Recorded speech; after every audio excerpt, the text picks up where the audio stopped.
My name is Samira, and I'm the master artist and owner at Samira Brow Couture. We're an award-winning permanent makeup studio. Okay, I read a little bit about your clientele base here. You have like a little bit out of the ordinary. Can you tell me a little bit more about that? I know you have bloggers, influencers, local celebrities, Washington football wives come in. How did you get that clientele, or tell me a little bit about that? So I started 8 years ago when microblading was coming out and it was the biggest thing in beauty. And I started with a handful of clients, and really it was word of mouth. A lot of my clients would tell their friends, and then word got around that I was doing a pretty good job on the eyebrows. So they would come in and book with me, and I'm very blessed and grateful for that. And it's been an 8 year journey. I'm celebrating 8 years this spring. Yay! Well, happy And thank congratulations. you. Yeah. I started with microblading, and the studio has expanded into other services such as combo brows, powder brows.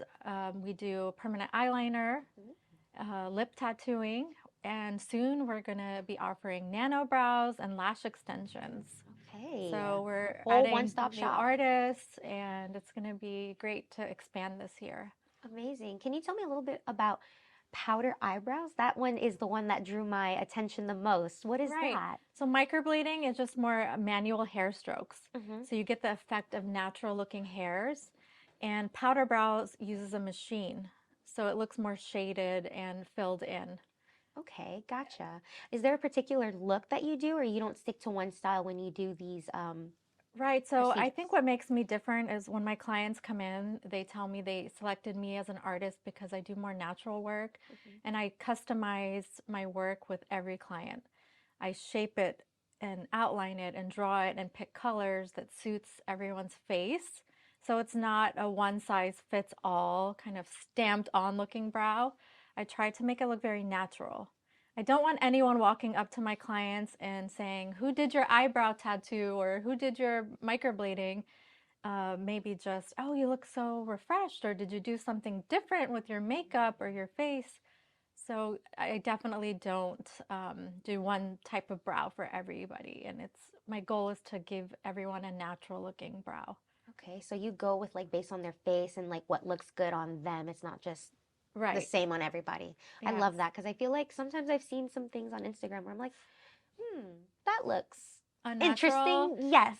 Because the brows tend to look dark. So if you're doing a shaded or powder brow, even in the after photos, they might look dark, but they do heal softer. Okay. But having said that, I have seen a lot of work where the brows are too big or they just don't fit that person's face. Hmm. So I, want to build confidence not only on the outside, make a change, but on the inside, so that anyone who's having insecurities about their eyebrows, because it makes such a difference. Hmm. Eyebrows, it's a statement on your face. And I feel like when I see my clients afterwards, they tend to look younger. They look more refreshed. Their face is framed so much nicer when it's more filled in and Hmm. complete. Yeah, wow. I never thought like eyebrows can make such a It difference, makes a but huge it difference. really Yeah. does. I love your eyebrows, by Oh, the way. thank you. So, and then I wanted to ask about your procedure Oops, when you, sorry. oh, that's okay. Okay. I wanted to ask about your procedure. Is it painless, or can you tell me a little bit about how clients or what clients could expect when they get these procedures? So we do apply a topical numbing with the machine work. With the microblading, the first pass, it feels like a scratching feeling, and then the numbing is applied. The pain level for some clients, it depends on your time of the month, depends on how sensitive you are. Some clients say they don't feel anything, and some will feel more discomfort, but it goes by pretty fast, that first pass. But we do apply topical numbing after. So after that, a lot of my clients just fall asleep on the Oh, table or the wow. chair, and they're Zzz. very relaxed. That's awesome. Yeah. You know, I have like my own little misconception here. When I see that, I'm like, oh my gosh, these women are so, or men are so brave. They're just standing there like, but now that you say that there's Yeah. numbing cream, well, Oh, hello, there's that, numbing cream, and for some of my clients, I do apply it before for the microblading just to help alleviate any nerves. Most of my clients do walk in for the first time very nervous, whether it's about the shape or the pain. And by the end of the appointment, they're walking out relaxed and Good. comforted. And then after that, for touch ups, because when someone sees me, they come in for their initial session and then they'll come back 10 to 12 weeks later for a follow up. After that, it typically is about every year. 6 months to 2 years is the average where my clients will come back and see me. And Okay. after that, they're more relaxed. Awesome. They're So, like, they know the ropes now. exactly. And what Amazing. to expect with the healing process, Mhm. too. Can you tell me a little bit about your background and history? I know you used to go to FIT in New York and you were Yes. there. Tell me about that and how that led you here. I have an interesting story. So, since I was a kid, a child, I've always wanted to be an entrepreneur. I used to pick flowers from the fields and people's yards, make bouquets, and sell it to them door to door. I had a babysitting business, and by the time I was in high school, I wanted to be a fashion designer. Mm. I didn't have a chance to go to fashion school then. I went to university, got my bachelor's in marketing and business. And in my 20s, I went to Parsons. I did a program at Parsons for fashion design. And I also did a program at FIT. And I spent 10 years in New York City as a fashion designer. I also did some work in entertainment and marketing. Wow. And when I moved back to Northern Virginia, I stumbled into the beauty business. And that's how I came across microblading. I heard about it in 2015 and I thought, hey, I could do this. I have a background and I could try to do it. I didn't think I could do it, but I wanted Look to at you try now. something new. So I thought, okay, I like to draw faces. I love drawing eyes and I want to get into the beauty world. So I love to draw faces. I love to draw eyes. And I thought, let me try something new. I actually went to London to get Mm. training in microblading, and this was January 2016, and Okay. there were not any training available in the United States. So I had to go to Wow. London for it because that was the training that I could find that was in English. Mm. And then I returned. I got my permanent makeup license from the Aesthetic Institute. And in the spring of 2016, I launched microblading and I thought, okay, I'll do this a couple times a week. I'll get some clients, see how it goes. And it just kept growing and growing. And I kept getting clients word of mouth and it grew pretty fast. And here I am 8 years later, still doing it. And Thriving, doing amazing. it's been great. It's been my most successful business. I've been in the fashion business and the beauty business, and this has been very successful. I also have a brand called Rumi Rose, which I brought in the bag. It says Do you want to accessories, show it? fashion. Yeah, if you don't Let's mind. get no, Okay, yeah. yeah. If you have time. Yeah. Here, I'll let you open it up. Okay, so Samira Brow Couture, the name is a nod to my fashion background. And I've been doing the permanent makeup, but I also didn't want to give up my fashion career because I worked on that for so long. So I launched a brand called Rumi Rose, and it is Silk Road inspired fashion accessories and beauty. So I take unique pieces from faraway places like Morocco and Turkey and Afghanistan and places that have beautiful embroideries and colors, and Absolutely. I design pieces with artisans there. I also Yeah, show us. have a very popular product. It's a argan oil beauty Oh, serum. that always smells so good. It does, and it's really, really beneficial for any skin type. Very moisturizing, has vitamins A, C, E. It's very hydrating. And the reason I came up with this is because I needed a natural aftercare serum or oil for my clients to heal after their microblading. And I started out with grapeseed oil, but some of my clients were saying that the oil would burn their eyes a little bit. Mm. So I looked into argan oil and I offer this in my studio for my clients for their healing, but my clients have been using it on their skin. Mm. And they would come back to me during their touch-ups, for their touch-ups, and they would tell me, this oil has done wonders for my skin. It helps with eczema, even psoriasis, dry skin, uh, patches, dark patches on the skin.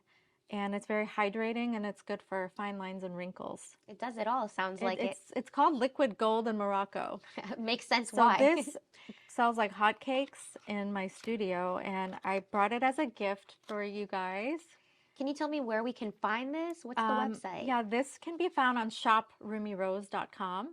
And I also brought this exfoliating bath mitt. Ooh.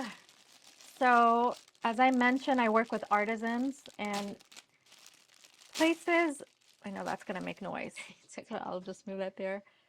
I work with Wow. artisans in primarily places around the world where women are in need of economic assistance, such as Afghanistan. And these hand crocheted bath mitts were handmade by women in Afghanistan because they can't work, they can't leave the home. I wanted to do something for them to create jobs. So this works well with the oil. Ooh. You can use it as an It's so exfoliating beautiful. bath mitt in the shower or bath, and it exfoliates your skin. Yes, it's all hand crocheted. Oh my goodness. This is It's a work of art. gorgeous. I don't Yes. even know that I want to use this for my face because of how I know beautiful it it's is. a work of art, and you could even use it as a little handbag too if you don't want to use it to exfoliate. And It's that's a gift for you gorgeous. Thank guys you for too. bringing that in. So I try to do things as an entrepreneur, not only to make money, but to help others, help other women. I've I support charity. I support a women's entrepreneurship program. I support local charities too in the area, gift cards for cancer nonprofits or women in need, schools. Why is this And so important to you? I just feel like we're on this earth for a limited period of time, and we're not going to go to the grave with how much money we have in our bank accounts. We can become successful entrepreneurs and make millions of dollars, but for me, it's what are we doing with that within our own families, within our own communities, and to help the world. I know it sounds cliche, but I really feel that my purpose in life and why I've always wanted to be an entrepreneur is to make money, to give back as much as I can. I feel like what you give out in the world is what you get back in the world. Absolutely. And if I can help one person, 10 people, 50 people, and it changes their life, whether it's through their beauty on the outside or helping them with their inner confidence, helping them, have a career or earn income, it makes me feel better. I'm not just happy with, the outside material things.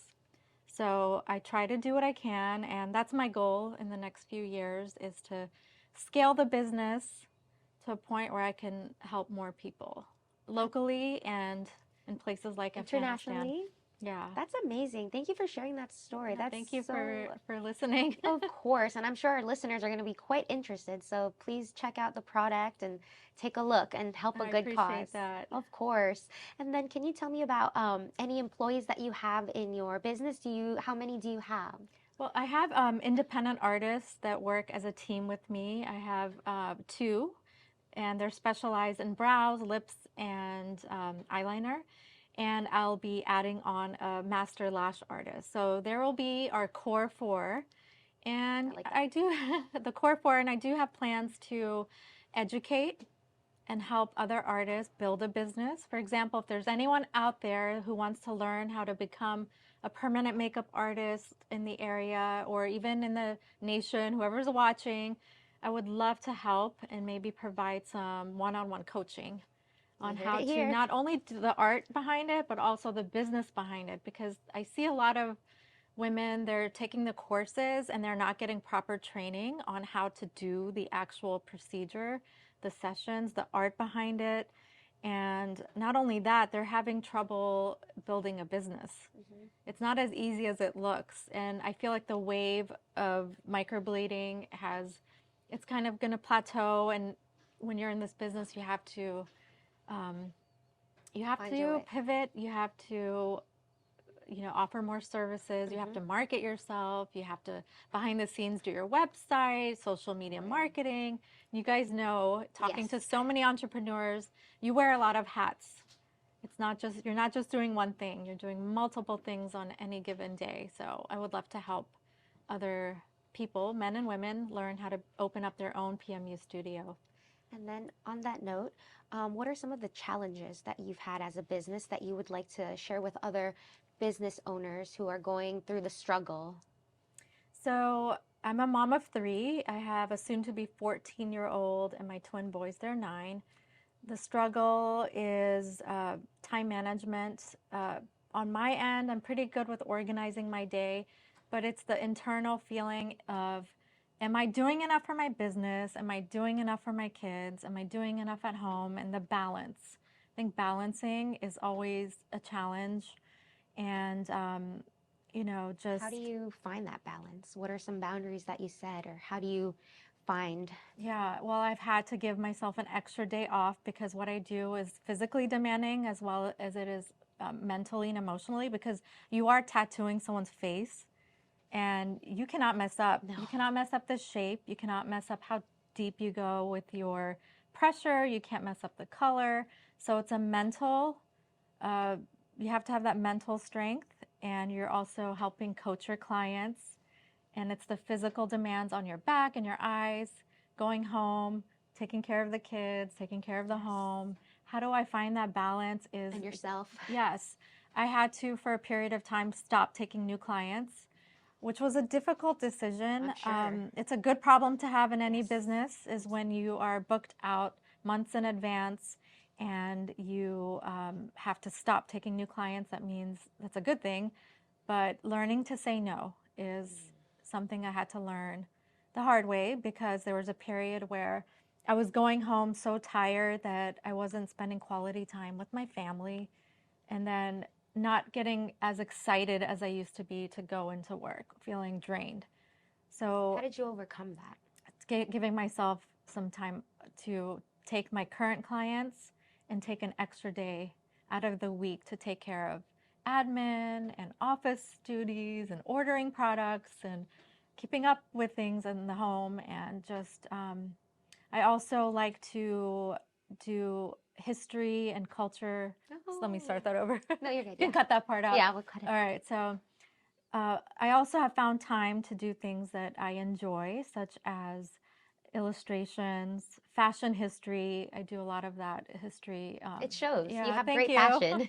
I appreciate that. But just giving time to do what you love and doing things that you think are a hobby, it gives your mind and your body time to breathe and give yourself some mental space away from your business, will make you love it more, I will make agree you with miss that. it more. And it's okay to take time off. It's okay to take time away from your kids and go get your nails done. And I look, put together now, but at home, I'm in the bun and the sweats. Same. Yeah. So Gotta be we just comfortable. got to be comfortable in saying no, turning away things that we have to, and just, giving time for ourselves. I'm sure this And is that, going to resonate with people listening who can't say no.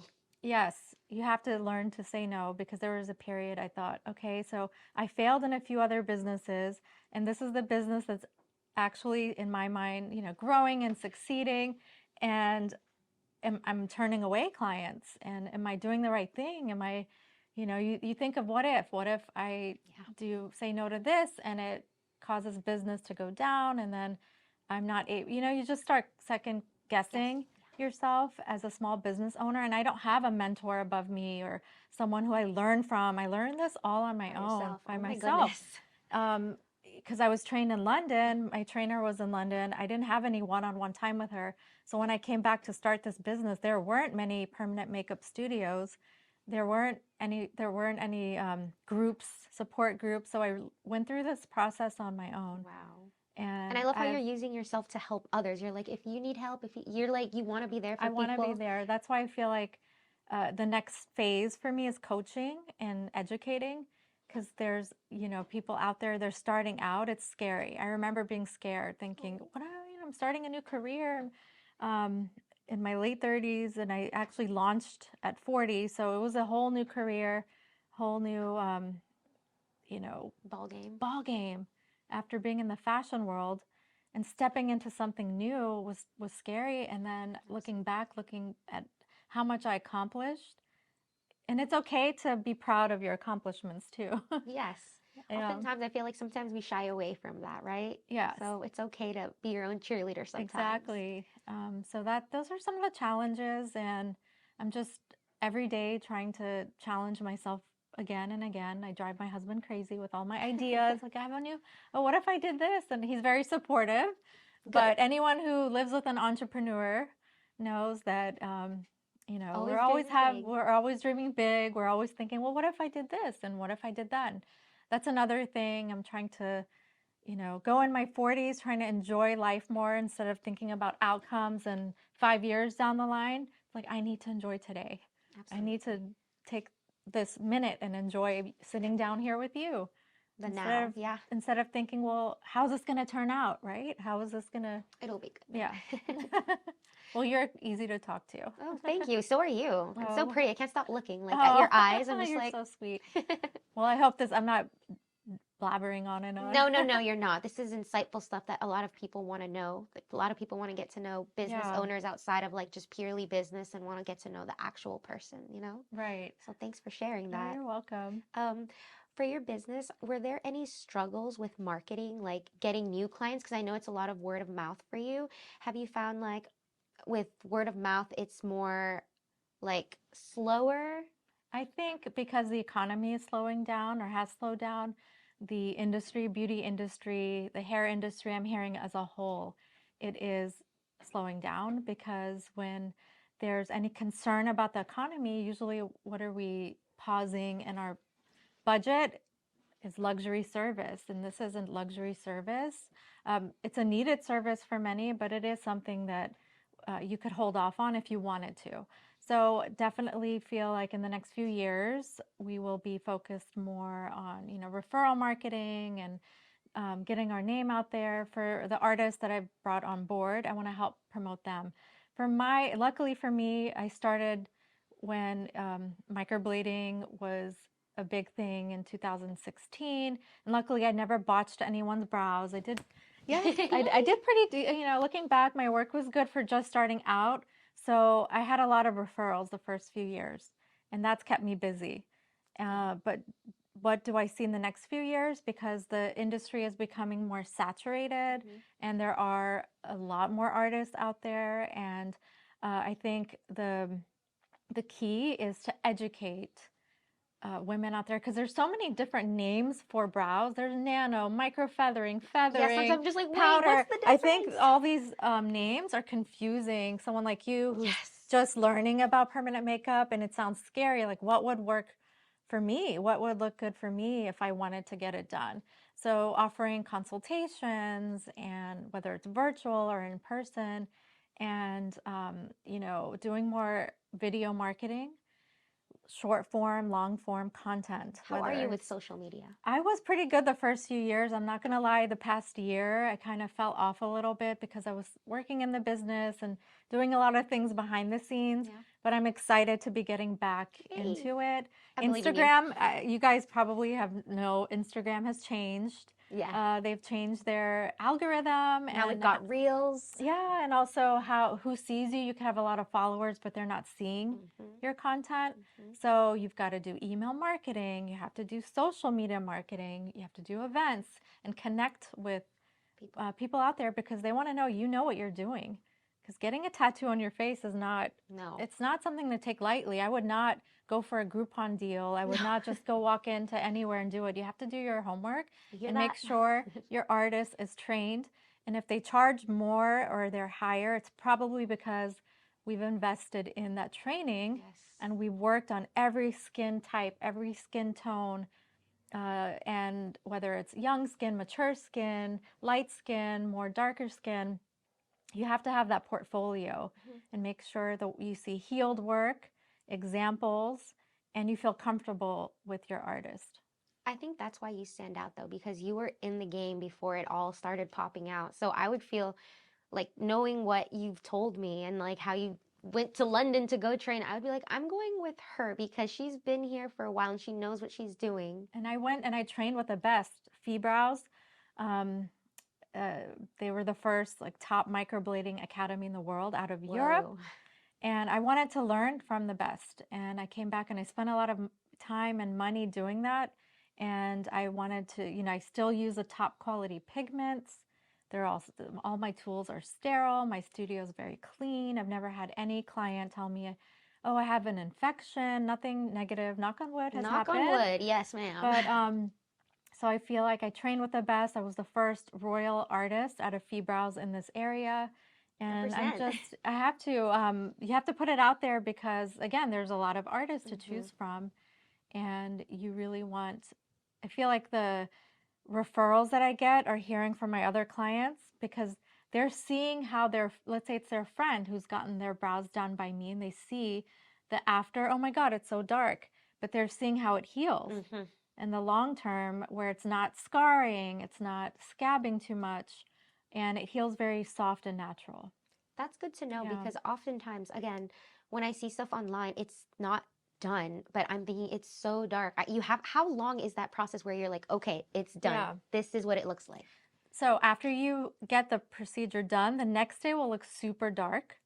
And then the next week, they go through a lot of changes where it gets darker and then it gets softer and lighter and lighter. And then the color comes back softer. So by 4 to 8 weeks, your skin is fully healed. It just depends on how every person, how fast their skin regenerates. Mm. But 4 to 8 weeks, and then you'll see kind of the full results. Okay. And then if it's your first time, you'll come back to see me for a touch up. And after that, you probably will come in for an annual touch up. Maybe if your skin is more oily, you'll Yes. come in to see me more often, maybe 6 to 9 months. Wow. But I don't like to take clients too many times. I don't want to see them 3 times a year. I don't want to go over the skin that much with pigment because you're building up too much pigment and then you're going to start healing powdery Oh. or you'll lose your hair strokes. And some skin types, the hair strokes will get softer faster. And some skin types will retain the individual hair strokes longer. It just depends on each person. See, and I love that you say that because I feel like some people will be like, no, come see me, please. And you're just like, no, I don't want it to Yeah. be powdery. I want it to come out right. So that's Yeah. something I noticed about you that you're just like, no, I don't want to see them that often. But you would think some people are like, no, please keep coming, you know? Oh no, I tell some clients, they email me, should I come in for my touch up? I tell them, no, you could wait.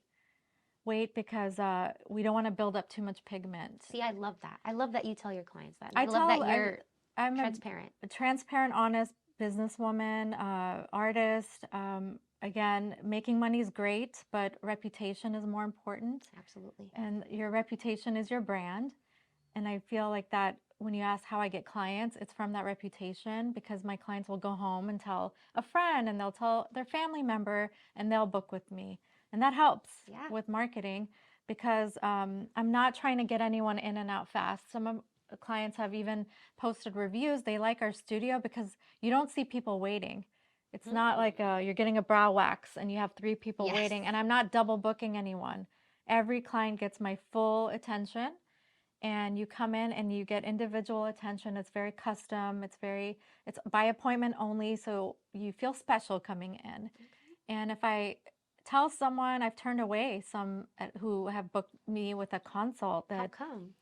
I felt maybe, okay, so they've had work from another artist and it's too dark.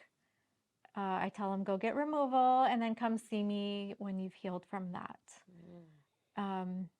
If I feel they're not emotionally ready, I won't do it.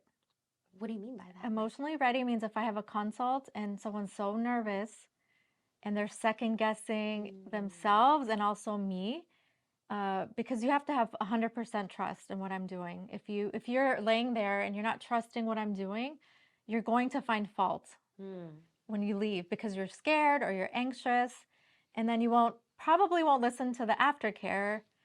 And they don't want that. Yeah, and it's just in that person's best interest to do it when you're ready, because when you're ready, you'll be more relaxed. That doesn't mean, okay, don't be nervous. Yeah, it just means just be sure of yourself. Be sure that this is what you want to do and that you trust your artist when they, give based on who you choose, that the shape that they recommend or the color that they recommend, it all goes hand in hand. And I feel so blessed because my clients come in and tell me, I trust your work. Just do what you feel needs to be done. Of course, I've had those instances the next day where I get oh my God, my brows are dark. Yeah. What did what happened? And I said, be patient. I'm always calm. And about a week or two, I get the email, okay, you were right. Yeah. They're lighter now and you can go darker next time. Yeah, absolutely. Yeah. If you could describe your business in 3 words, just a fun little question here, how would you describe your business? Which one? The The eyebrow, the um microblading, or conf both of them too. Sorry. Start that again. yeah, If you could describe both of your businesses in 3 words, what would you describe them as? beauty inside out. Okay. That's how I feel. That's what I love to give women is feeling beautiful inside and out, whether it's your skin, your eyebrows, your makeup, your permanent makeup, and also your clothing. But also, I like to talk to my clients and inspire them and give them words of encouragement. So it's not just from the outside that I care about. I actually care about how you feel on the inside.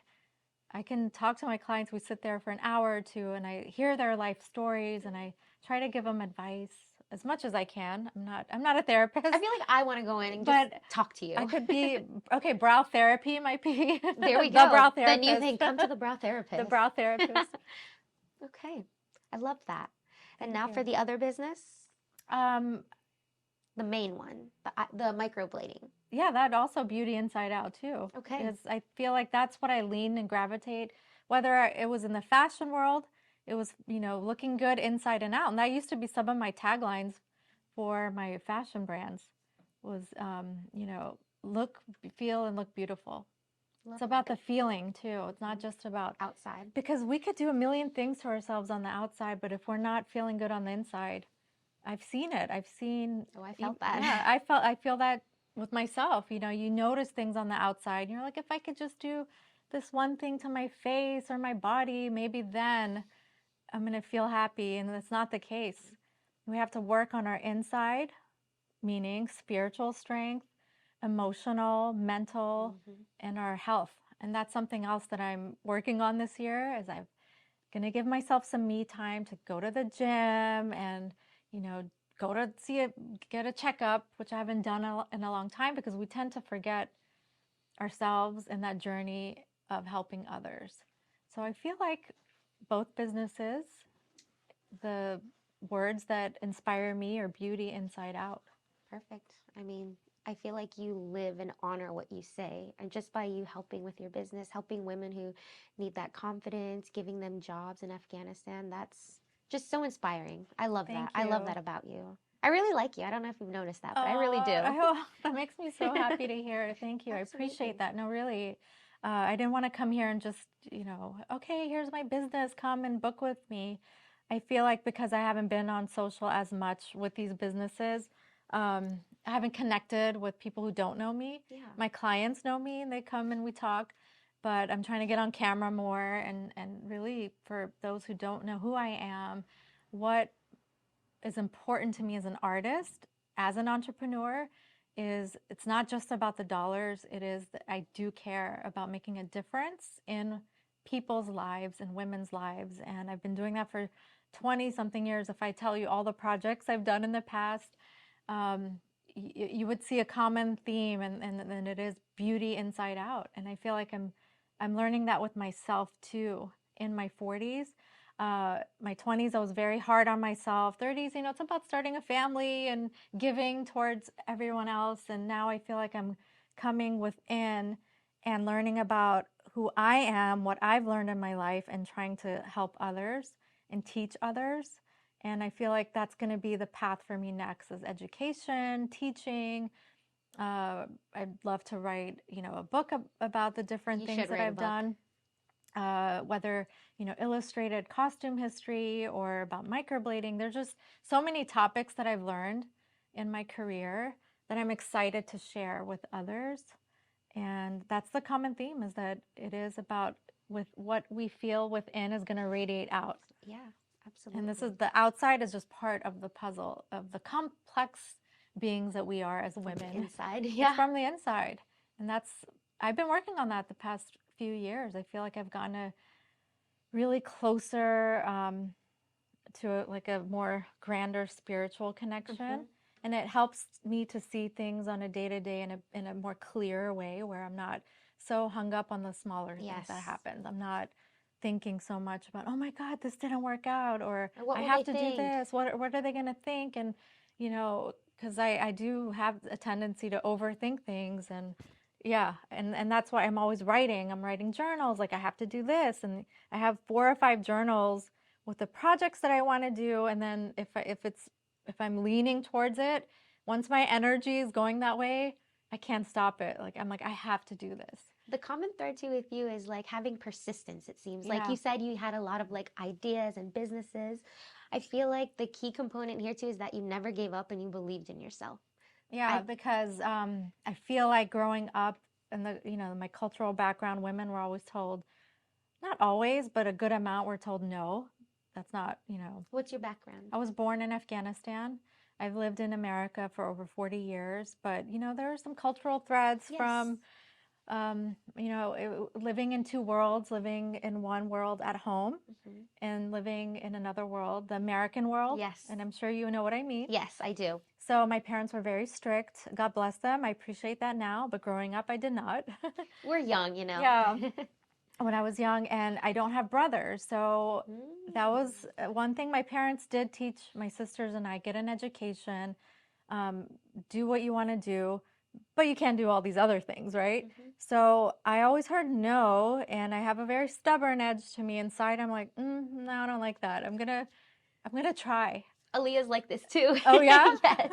Oh, okay. I think it's something entrepreneurial. Yeah. It's like in your blood. It's in my blood, and I just made it happen. If I really wanted to do it, I was going to find a way. For example, fashion design. When I was younger in high school, my parents didn't want me to go to New York. And I understand that now as a mom, but back then I did not understand it. So I reluctantly went and got a 4-year bachelor's degree. And I took art classes. I tried to weave in some creative elements into that degree. I did fashion shows on campus, and I was trying to always look out for creative ways of expressing myself. Yes. And in this area, in Virginia, DC area, it's not always easy. And Hmm. there was no, at that time, Google or internet Yeah, oh man. resource. I'm showing my age, but I don't care No, because it you is look what great. it is. I had to go to libraries and bookstores to find out how to become a fashion designer and how do I do this and how to make patterns. And then I enrolled in Parsons in my 20s, early 20s. I went there, I did a program. When I came out of it, I said, I'm just going to start my own label. And Wow. How old are you? I was 23. Yeah, a Wow. long time ago. And I went to New York and I found fabrics at one place, trims at another, and just put it all together, did a photo shoot, and launched my first collection. Girl, the The Yes, determination. and then the first dress, I had a model wear it and took pictures. She went on a casting call to Men in Black, the Okay. movie, Men in Oh, Black 2. And I know that movie. yeah, and she was in the background with my dress. And then Okay, now I'm gonna watch Men in Black 2 and it's look a out. short part of I the don't care, I movie. It want was to like see. so You're like, I big know deal. her. It's like a black and white puzzle piece dress. And that was Okay. my first. I designed something that went on film. And then I thought to myself, I want to be a costume designer because I love history. I love learning about different cultures. I love researching how fashion and beauty impacts our society. Hmm. And that's what led me to the beauty industry too. So I was hired to do costume research for an independent film. I was in LA for about 4 months doing that. And then Wow. I did another collection. I actually went to Afghanistan to work with Afghan women because my dream was to open up a sewing factory there Oh, look at you. Your and heart's help. always My so. heart is like, okay, I want to do that because it's going to make an impact, or I'm going to do something that my community hasn't seen before. And I'll be the first. I'll pave the way. I'll help other women. And I don't think I share that motivation so much because I don't want to seem like I'm showing off, like, oh, No. look, I'm doing this. But that's not, it could look like that on the outside, that it's easy. Oh, but I've had nights of crying. I've had my depression. I've had my tears. Me I've had too. my setbacks and failures. I've had my days of losing money. I've had my starving artist days in New York where I was eating like spaghetti and living on credit card. But I feel like when your intention is good in the world, you're going to get that back somehow. Absolutely. Maybe not right away. You have to be patient. But if your intention is good and you're putting out the energy of, I'm doing this not just for me, but I'm doing this for a bigger purpose, I guarantee you, and this is from my life experience, and I've done it both ways, where I maybe did a project where it was just more, oh, this will be fun. And it was more just, let me do it. It'll be for me kind of thing. And it wasn't fulfilling. But I did something else and it took blood, sweat, and tears. And I stuck with it like the microblading business, Hmm. blood, sweat, and tears. Literally. This business it's growing. I have to put more attention to it, which I plan on doing. But there's a lot of other things that I've done that have just not worked. And I cry, I do cry, have my Do tear you? I'm fest. just kidding. Uh, and then a month later, I'm like, okay, what's next? I love that. You pick yourself right Pick back yourself, up. You pick don't stay myself there. up. And that's a product of being told no. Because I think when I was younger, I was trying to prove to my parents, no, I can do this. See, you don't have to worry about me. Um, and it took them a long time to see, okay, it wasn't just a little Maybe silly, Samira's not so crazy. right? Not so exactly. Or, oh, how cute fashion design because you like to wear nice clothes or you like fashion. No, it wasn't just being on the I because you see a lot of designers because they like fashion, Yeah. they think fashion design is a career. There's a lot of work that goes behind it. You've got to be behind the scenes in the garment, working with the contractors and pulling together pieces and marketing. Everything you do is work. But I put that work in even when it cost me money and time and effort. And I'm looking back, I realize all of these pieces have come together because the fashion design, the beauty, and the fashion and the cultural history that I like to research about, it's Hmm. going to come together in the next few years because it's going to come into education and Yeah. books. I'm excited. I can't wait to Yeah. see that part of your business Thank you grow. so much. Maybe you can come back and share more about Oh my that God, I too. would That love would be that. great. And then just to wrap things up here, Sure. my final question is if you would like, let me start that again. Yep, no My problem. final question is, do you have a message for any potential people who are thinking about microblading, powdered brows, anything like that? What would you like to tell them, or why should they come to you? Oh, if they want to get it done or open a business. No, if they want to get it Okay. done. Yeah, yeah, yeah, for potential clients. I So, can start that again. yeah, okay. Okay. So, just to wrap things up here, for any potential clients or entrepreneurs who are thinking of getting their eyebrows done with microblading, powdered brows, what is a message that you would like to let them know about your business if they're interested? Well, number one, you're in good hands. You can be rest assured that we know what we're doing. I probably worked on thousands of clients between new clients and touch ups on every skin type, skin tone. I've never botched anyone's brows. We've never messed up, knock on wood. And just feel relaxed knowing that you're in good hands, that you'll be taken care of with your shape and your color, which is very important. So whether you're looking to choose our studio or someone else, always look at pictures from the artist, look at their work, their healed results, and make sure they have videos, not just pictures. Because nowadays I see a lot of artists pulling pictures from other places and claiming it's theirs. So you want to make sure any portfolio you look at has videos too, and healed work, and that you feel in your gut you trust them. You could always schedule a consult, phone, or in person. You could book online. I typically, 99% of my clients just book and we do the consultation before. But if you're wondering, should I do microblading or do a combo brow, just email me and I'll help. Samira Brow Couture at gmail.com, and I'll help answer that. What should I get done? And am I a candidate? Our website has a page that says, Are you a candidate? And frequently asked questions. So it answers a lot of the questions that anyone out there watching may have about should I do this or can I do this? And what will it look like? Perfect. You So hear go to that? our website, Yeah. samirabrowcouture.com.